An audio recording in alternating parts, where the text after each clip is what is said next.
ඔයා දන්නවද අලුත් අවුරුද්ද මුලින්ම සමරන්නේ මොන රටද කියලා? ඒ වගේම අන්තිමට සමරන රට මොකද්ද කියලා? අපේ පෘථිවිය බෙදලා තියෙනවා ප්‍රධාන කාල කලාප 24කට. මේ රේඛා හරිම කෙලින් තමයි පිටලා තියෙන්නේ.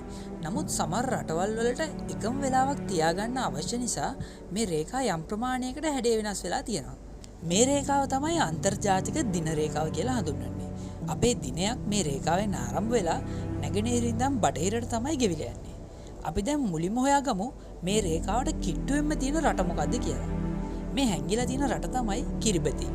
දූපත් රාජ්‍යයක් වන මේ දූපතේ 1,20,000ක වගේ ජනතාවක් ජීවත් වෙනවා. මේ රටේ බනානා, ලන්ඩන්, පැරිස්, පෝලන්ඩ් කියලා හඳුන්වන ප්‍රදේශවලට තමයි මුලින්ම අවුරුද්ද ලබන්නේ. කිරිබති රාජ්‍ය හරහා යනකොට මේ අන්තර්ජාතික දින රේඛාව කිලෝමීටර් 1000ක් වගේ වෙනස් හැඩයක් ගන්නවා.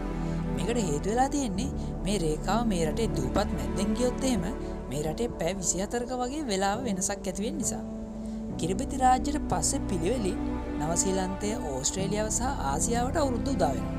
ඊටත් පස්සේ යුරෝපය සහ අප්‍රිකාවටත් තවත් පැය කිහිපයකට පස්සේ ඇමරිකා මහද්වීප වලටත් අවුරුද්ද උදා වෙනවා. මුළු ලෝකයටම අවුරුද්ද උදා වෙලා පැය කිහිපයකට පස්සේ තමයි අන්තිම රටට අවුරුද්ද උදා වෙන්නේ. ඒ තමයි ඇමරිකන් සැමෝවා රාජ්‍යය. මේක ඇමරිකාවටම අයත් දූපත් රාජ්‍යයක්.